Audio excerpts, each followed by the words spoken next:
They say it only takes a little faith to move a mountain. Well, good thing a little faith is all I have right now. God, when you choose to leave mountains unmovable, oh, give me the strength. Hello friends, how are you doing today? I hope you are doing well. For those who are new, hi, welcome to my channel. My name is Pamela and it is a pleasure to meet you. Today we are going to be talking about another great app that I use. I know it's been a few days of apps, but I am excited that, for one, I got my Prime back. For two, yesterday I found a really great deal. Now, if you're new, I have a Facebook page. It's called Hauling with Pamela, and it's down in the description. Over there, you can find all kinds of promo codes for whatever you can think of. But they're really good promo codes, so go check it out. Share my page if you like, and have a good time shopping. But I found a really good deal yesterday over on my page, and it wasn't for, I guess you didn't need a promo code. It was like a drop price and a promo code. It was for like a goodie box of like Turkish snacks. You will see when I get that, because we're gonna try these together. I am excited to get that box and see what Turkish snacks are all about. But anyways, today I'm going to be talking to you about Smore. Smore is another great app that I use. Now, it is an app that I use when it kind of like gives me gift cards for just having my phone be idle. Like say when you go to work or you go to school and your phone is doing nothing but sitting in your purse or in your pocket or wherever you have it, in your car maybe, I don't know, wherever you keep your phone. When your phone is just chilling by itself and not being used, the screen is not on, you get points on Smore, and they give you gift cards, and it's really super easy to get them. Now, I use two apps like on my, because I told you the other day about Gift Loop. If you haven't seen that video, go check it out, because it's another super easy way to earn gift cards. I use both. So when I go to turn my screen on, I have to do one of those and one of those. Not really a big deal. You know, some people might be like a pain in the butt to them. Not me. Not when it's earning me money to just do a quick swipe before I turn my phone on. So I use both of those apps. I have cashed out. I've cashed out on all of my apps, actually, a couple times. And I've only had them for a good month or two, maybe. I've kind of, I'll go through and try some apps. My grocery app ones, I did really good with. Oh, I was going to tell you guys. I don't know if I'm going to make a video about Ibotta. I don't know. Maybe, if you guys are interested. But I'll tell you a little bit about Ibotta and why I use it sometimes. Which I should use it all the time because it'll double my money. But I can't sometimes. I'm going to have to get back into... I can on free items, which... Okay, let me just tell you about it. So, Ibotta is another grocery app. You go through and you find groceries that you've purchased. It's a little bit more, than a pain in the... It's more of a pain in the butt because you have to scan your receipt, and then a lot of times you have to... Like, say a jar of Miracle Whip is on it. You'll have to scan the Miracle Whip. And so you have to kind of do both things. So it can be kind of a pain in the butt unless you have the patience and the time to do it, whatever. But the good thing I like about it is if you go through there to shop on Amazon, then a lot of the things you buy at Amazon, you'll get some money back for them through them, which is like 3 to 10% on each item. Now, if you're doing what I'm doing and you're doing a whole lot of promo code shopping, then that will add up real quickly. And when you do that and you're using the grocery receipt, like, you just continuously are bringing money in. So it's a good, easy way to like continuously get money, continuously get gift cards. I just tend to not use it all the time just because when I do promo code shopping, like the freebies, you don't have time because just click, and you're not making money off of anything free anyways because you're making a percentage off of what you spend. And so that is a good app. But let's get back to Smore. So I've been using Smore for, I think it's been a couple of months. And I don't mind it. It hasn't got on my nerves just having to do a whole swipe up. I like it because it's really quick and easy. You can go on and it doesn't take a long time to get points. 100 points. For each 100 points, it's $1, and you get 10 points a day just for doing nothing.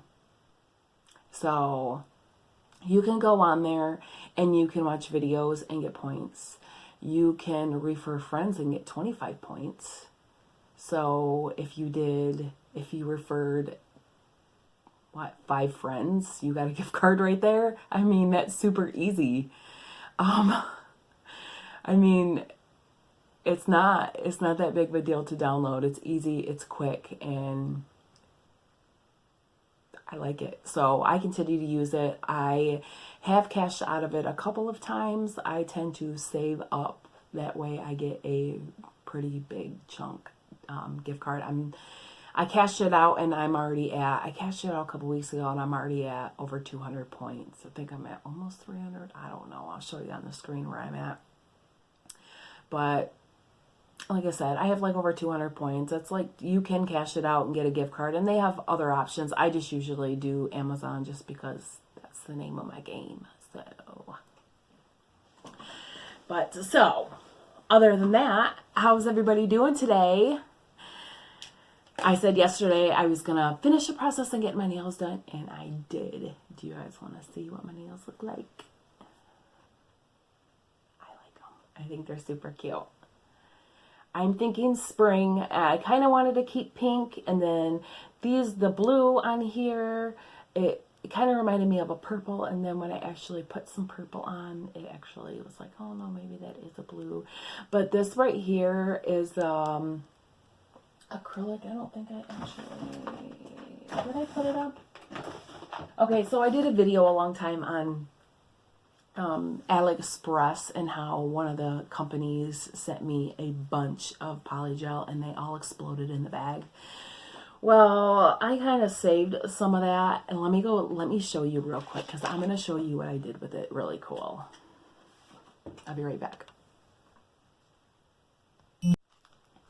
So I saved what I could and I put it in a little jar, and I figured that I would mix the colors.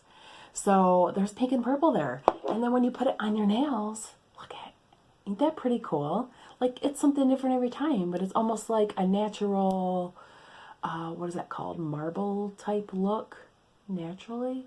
And then I decided to do the matte on some of those, and then I have a couple of these nails, and you can actually see some of the pink through there. So I thought that was pretty neat. I was really pleased last night. I didn't want to just have them all matte and I wanted to have something kind of cute, and I don't know. I do like bling. I didn't want to do it too much with the marble and stuff like that. So I'm like, you know what? I'll do a little bit of glitter. I am a little disappointed because I do have to tell you, this is such a cute little bottle, and it's tiny. You can see how tiny it is in my finger. It's very tiny. On there I put a little color coat, but look what it looks like when you open it. They don't give you very much in the bottle, and it's like thick. I don't know if it's gonna focus in there. But so I was kind of disappointed. It might be how nice. My clicker cuts out on me all the time. So anyways, I figured I would just kind of experiment, and it seemed to really work out with it. I'm really happy with them. It didn't take me as long. I kind of did it in a 2-day process. It took me 2 hours to get all the polygel on my nail, and then I did notice this one right here lifted, so I had to file a bunch of it off and then redo this nail yesterday. It didn't take me very long, but yeah, I got this all done in like a half an hour. I had to go through and file them all and shape them all and make sure that they were, you know, like ready to show the world. And then I did the painting. It took me about a half an hour last night. Not a big deal.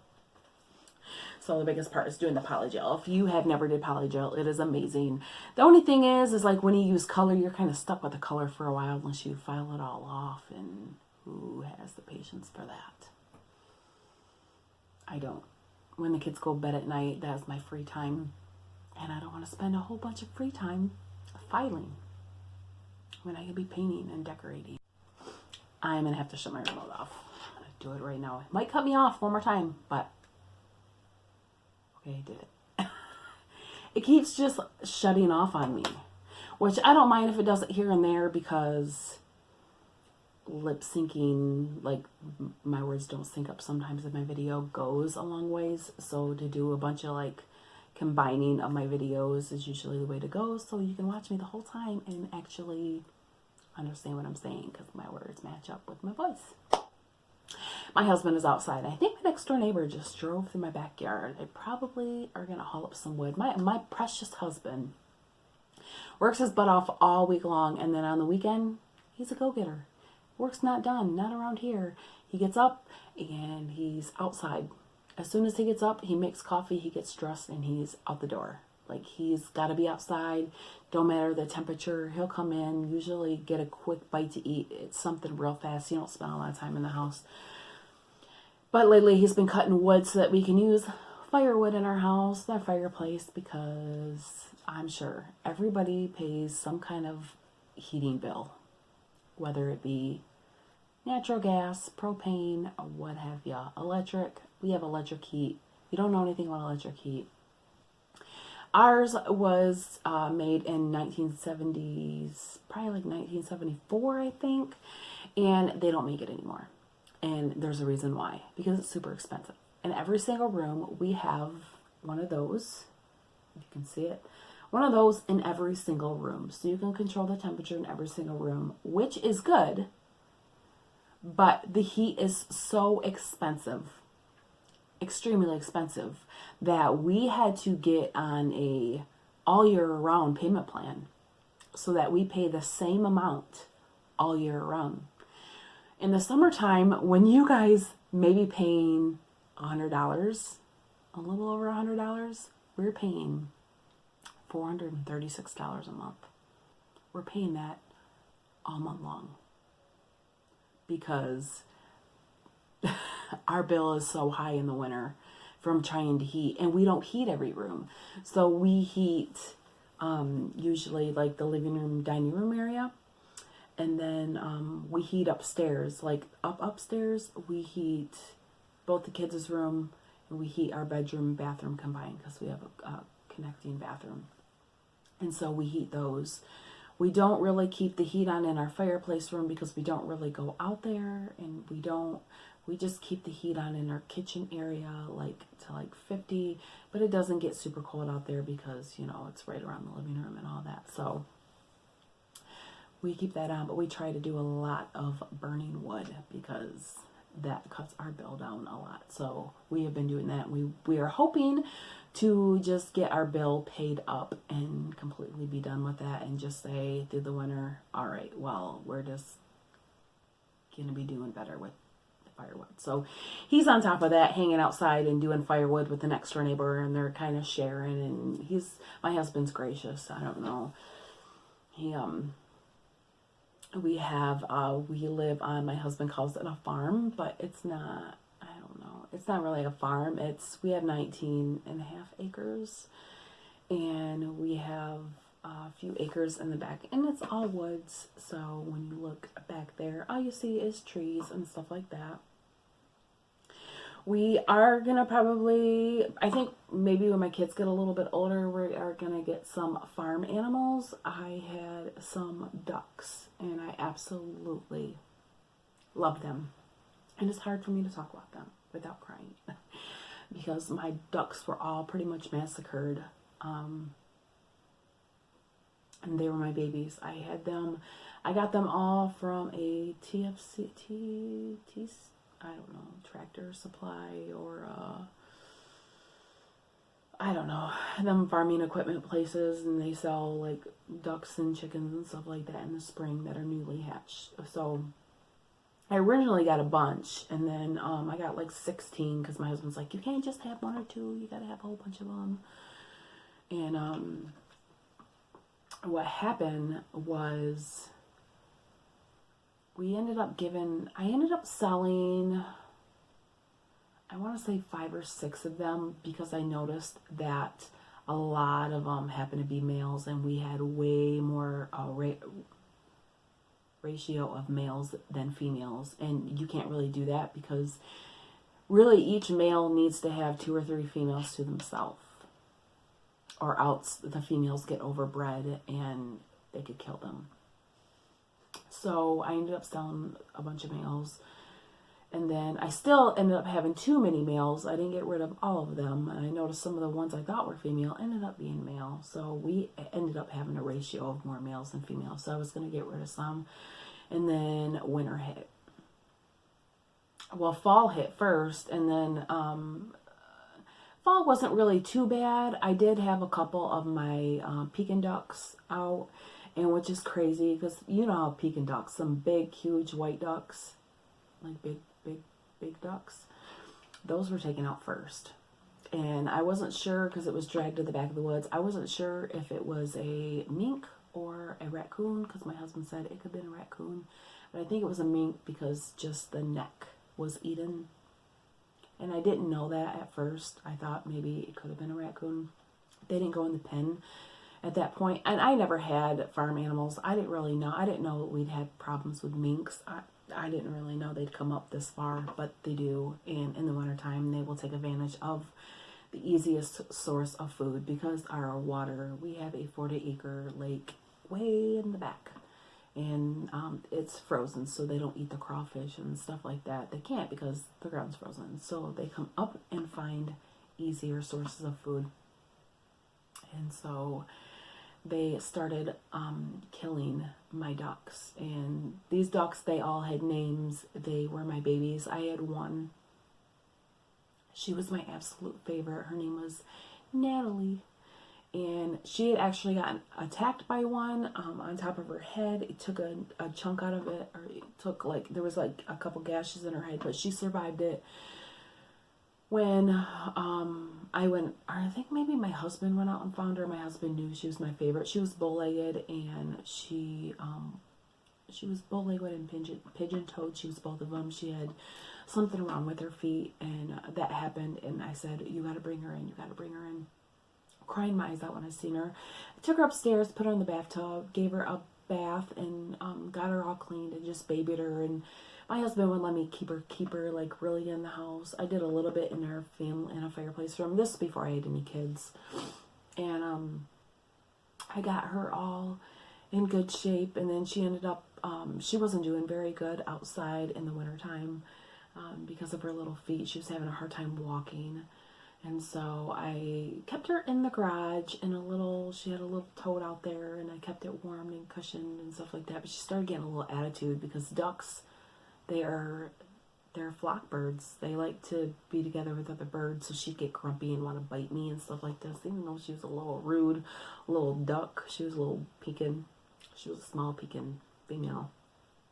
Even though she was so rude, I just loved her. And spring started coming along, and it was getting a little bit warmer. It was it was about to be spring. It was getting a little warmer, so it was kind of like, those days where you're like, oh, spring is coming.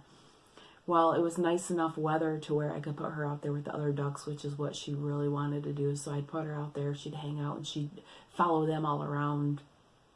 And I ended up putting her out there in the pen, and the pen that we had, it was big enough for minks to sneak in because they were sneaky little buggers, and they went in and killed her first. And then after that, they killed pretty much all of them. We had a couple ducks that didn't even want to go in the pen anymore. Oh my gosh. I ended up having 2 ducks that were bit, but we thought they were going to be okay. Both of them ended up dying. And out of all the ducks that I had, I ended up having one that survived. And we called her Big Mama because she was the biggest one out of the whole bunch. And I thought she was going to be a male, and she ended up being a female. She was a big bird. She was not a mallard. She was a, gosh, why don't I even remember? She was a female, like regular looking ducks that you see flying in the sky. I don't remember what they're called now. Rowan bird? Was she a rowan? I think she was a rowan. Because I originally named her Rowan, but then we called her Big Mama. And so she was the only one left. And I was getting ready to go in and have Keegan, and I just felt so bad for her being by herself because I know they're flock birds, that I just put an ad out in a farmer animal, where you can buy and sell farm animals and stuff. And I actually gave her away to a lady and her husband. They raised ducks, and they had some, and they were looking for females. And I said, well, I don't have a bunch. I have one, and she really needs to go to a good home because I'm getting ready to go in and have a baby, and I'll be in the hospital for a few days, and my husband will be there too, so we won't really, not only that, she's a flock bird, and she needs to be around people. Gosh, I miss them so much. But I said I wasn't going to do that again. We're not going to get any more ducks until, hang on, I'll be right back. Okay, I said I wasn't going to get any more ducks until I was able to build a good pen and they could be 100% protected, because that was just heartbreaking. I had a hard time, and I still, to this day, and it's been 2 years. It's been almost 2 years, because it was right before I went in to have Keegan. It was like a week or so before I went in to have Keegan. They all got killed for one. So, there you have it. In the front, we do have a pasture up there with a pole barn, and it was fencing around because the lady before us had a donkey and a horse. So that's all set up so that we could have a couple of farm animals or whatever. If we do anything, we may end up getting a cow at some point and some chickens and just raising our own food, because it is expensive to buy in the store, and you don't know what stuff they're pumping into them. And so my husband has a lot of digestive issues from foods and stuff that he eats, so we really have to be careful what we buy, or else he has a lot of issues. And so we grow our own food in the winter, or in the summer. We plant a big garden, which we have more kids, so now we have to double our crops. We have a ton of fruit trees that we have planted out here: apple trees, pear trees, plum trees, cherry trees. We have all kinds of nut trees. We have, and then we have blueberries, raspberries, strawberries, and then all of our, we have maple syrup. And my husband is getting bees this spring, so we will have our own honey. And then we have our regular garden, which we have all of our vegetables, which we have to keep, all the ones that rabbits will eat, we have to keep inside of the gate and try to do the best we can to get the bunnies out. And then on top of that, my husband also plants stuff in the back for deer to feed them, and whatever else eats whatever he plants. He plants clover and sugar beets and all different kinds of stuff. Rutabaga, anything that deer will eat, he plants it. So he's got a lot of acres. I think he's got 3 acres out there. That's just for animals.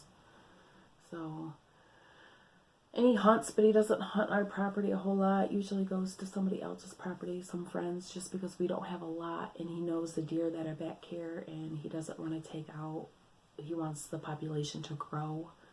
So, he's kind of just being patient and waiting it out, and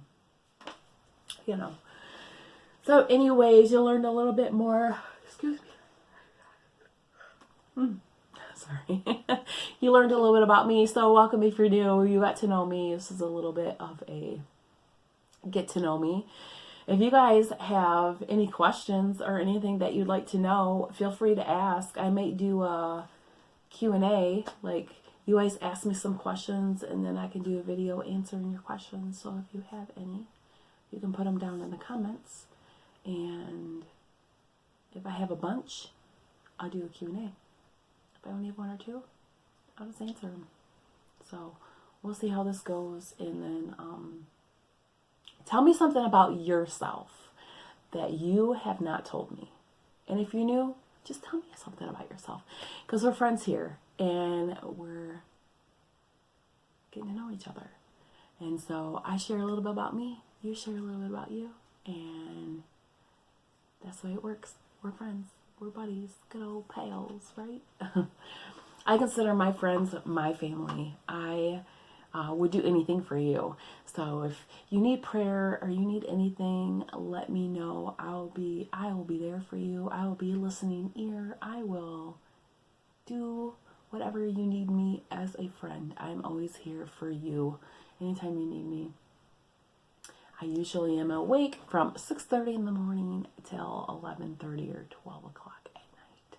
Well, I guess 12 o'clock is like considered morning, but, and I live in Michigan, so I think I'm in, what time am I in? Central or Eastern time? I don't know.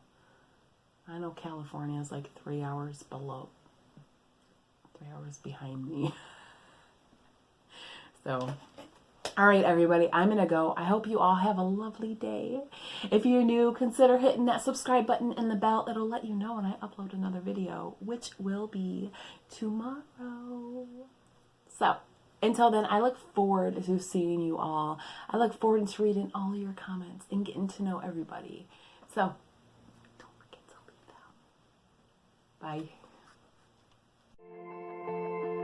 They say it only takes a little faith to move a mountain. Well, good thing a little faith is all I have right